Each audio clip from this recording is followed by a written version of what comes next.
Only a mere weeks from release, we've managed to get our hands on an early copy of the near final gold version that will ship from Square Enix in the brand new adventure of Final Fantasy 15.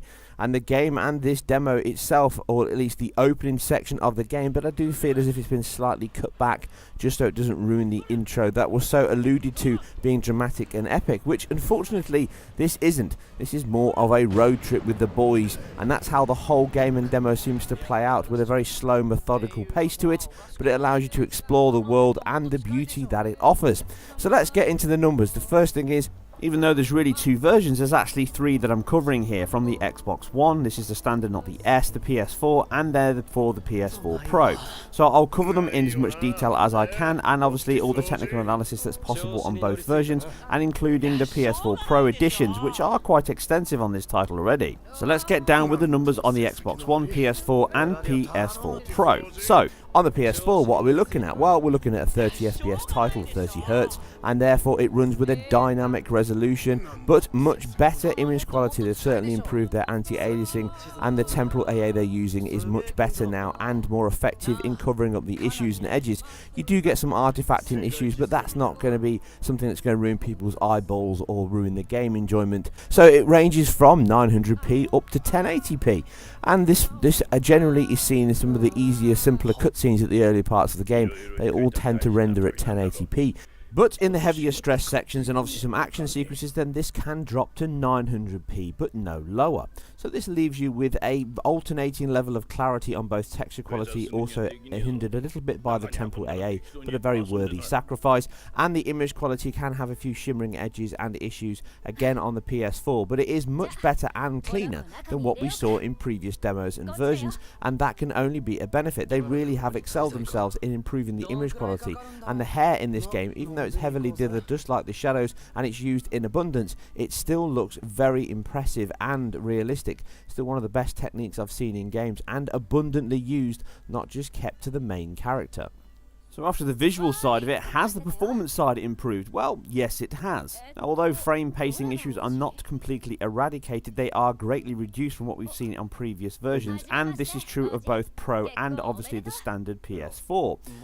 This means that while you're playing the title, you may feel as if there's points where it's dropping below 30, but in actual fact, it's just the pacing issues. It holds a lock-solid 30, never dropping below that in all my tested sections thus far. Now, obviously, this is a vast open world with a plethora of options and circumstances, so I can't test everything. There may be points in the title, even in this demo, that do drop, but in general, play in battle, driving, exploration, and looking around and admiring the beauty, there is no real issues aside the pacing issues and a couple of dips that jump between the two, but like I say, it tends to hold on to that rate. Now, this is, like I say, a near-release gold version, but it doesn't mean that it's final, and it is most likely a few weeks old, so there could be improvements yet to fix these issues.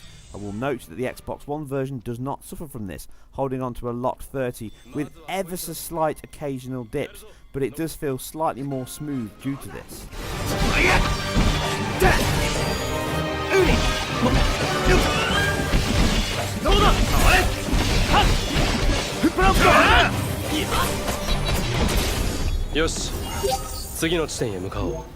So onto the Xbox One version and what it offers up over the PS4. Well, resolution is obviously lower, and that's unsurprising as it has been in all versions thus far, which means we see a dynamic resolution just like we do on PS4, but it varies between a full native 1600 by 900 at its highest point, right down to my lowest count, which is 1371 by 771 or 1536 by 771. I have also had counts of 1344 by 810, so it does seem to dynamically scale both horizontally and vertically, just like it does on the PS4, but there's more variation in between the two counts. This means you get a generally softer image, which you can see in my comparisons on screen, which results in lower texture quality, more shimmer on edges and specular highlights, which is unsurprising.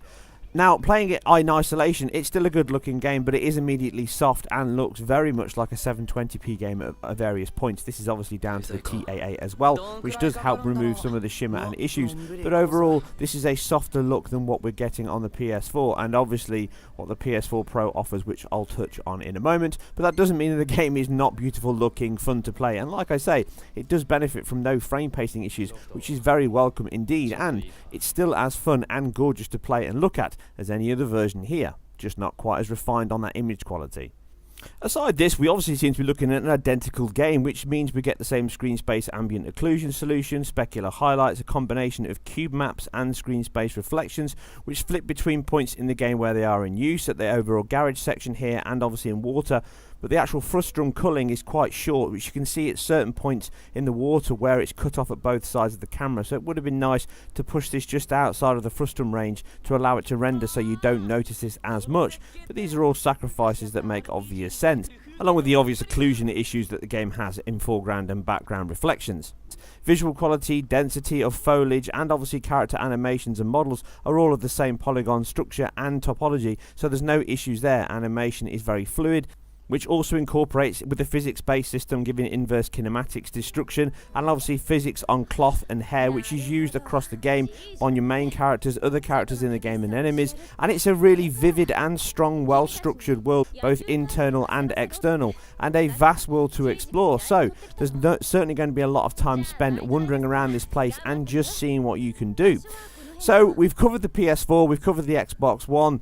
Now what everyone's probably come for is what the PS4 Pro offers. Well, those features are pretty good, and they are in twofold. On PS4 Pro you have two modes, low mode and high mode. Low mode looks equivalent to what the PS4 actually outputs, and here you can see it flicking between the low mode and high mode. What you get is obviously a much higher resolution, better quality textures, better quality shadows in certain areas, and obviously you get greater draw distance and denser foliage, which you can see in the background here. The temporal AA also looks to be slightly improved, but some of this does come down to the fact that it is a much higher resolution rendered now, and better anisotropic filtering on textures, but some of this is obviously down to the higher resolution. Now what is that resolution? Well, it's a checkerboard rendered to 4K, which means we're seeing resolutions from a 3200 width and 1800 height, and it seems to dip down just below that at certain points to around 276, but I'm not too sure whether or not it's using scaling after this. It is getting pretty hard now with all the issues and the different kind of temporal solutions that are in use here, but it does and may even hold a lock-solid 3200 by 1800. I haven't spent too long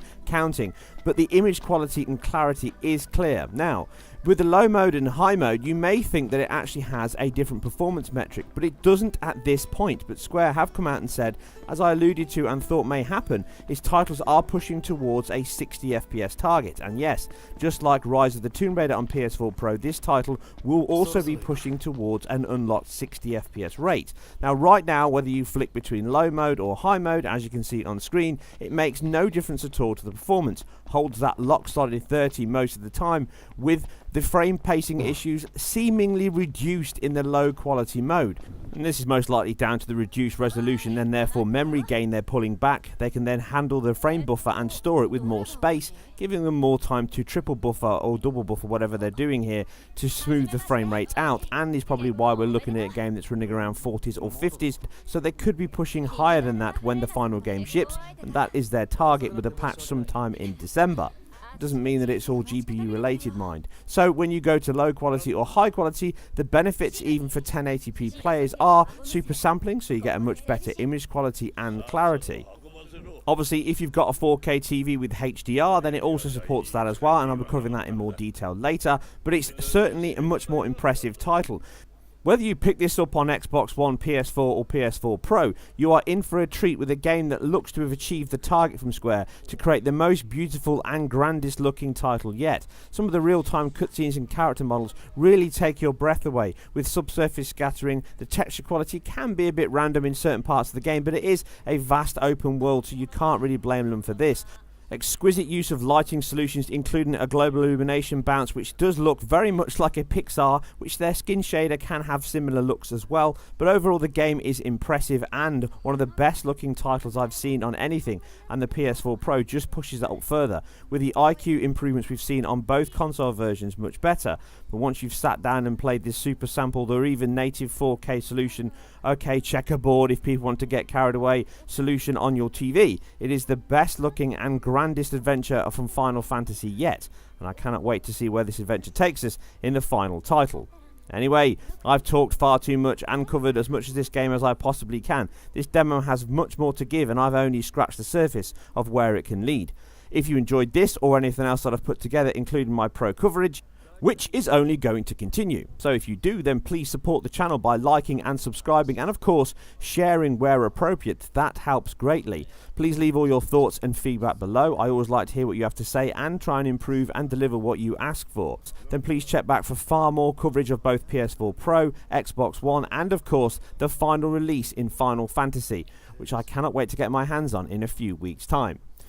If you're hungry for more PS4 Pro action, then please check out my other videos on my channel and website to see where I covered the Platinum demo a few months ago. You guys and girls take care, play hard, and I'll see you on the next one. おい、あんた何なんだ。見ての通りの一般人。ねえわ。行って確認してみようぜ。素敵な店よね。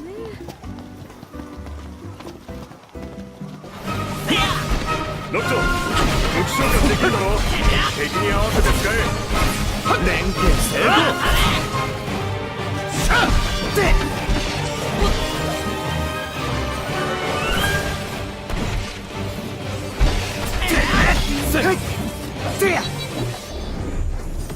あ、よし。あ？すぐ近くの小屋にいるらしい。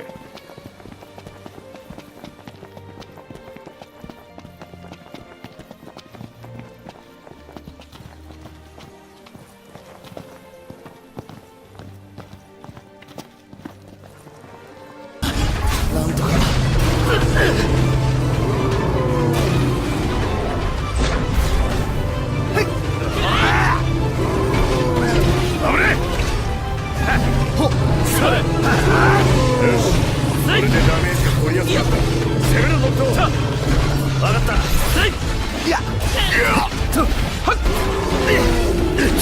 敵もだいぶ弱ってきてるぜ。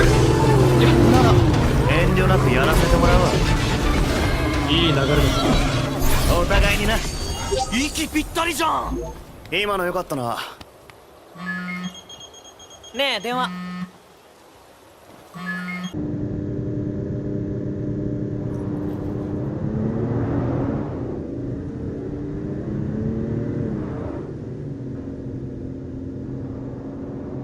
ハンマーヘッドいい店だよね。整備の腕は陛下のお墨付きだからな。旅終わったらもう行けないよね。あ？好きに行きゃいいだろ。終わる前でもその後でもよ。聞いた限りじゃシドニーもだいぶ腕がいいらしいぞ。彼女に会いたいのか。じゃそん時はレガリア貸してやる。おお。いや待って、それやっぱダメだ。オート帰ったら俺車考える。まだいける。わがままを言うな。俺に任せろ。よし、歩いていくか。あ